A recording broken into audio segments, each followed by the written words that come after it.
Hey friends, if you wish to find your computer's name in Windows, then please watch this video. I will guide you through the process.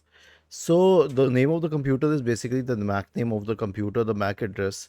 So search for command prompt in the Windows search bar and open command prompt. Type ipconfig space /all and hit enter.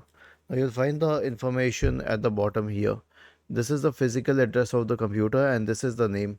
Okay, if you want the name of your user account, then you will have to right click on the start button and select settings. Go to the accounts tab and then select your info.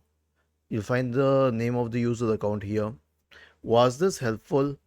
If yes, then please subscribe to the channel. If not, then let us know in the comment section of the video on how we could help you further.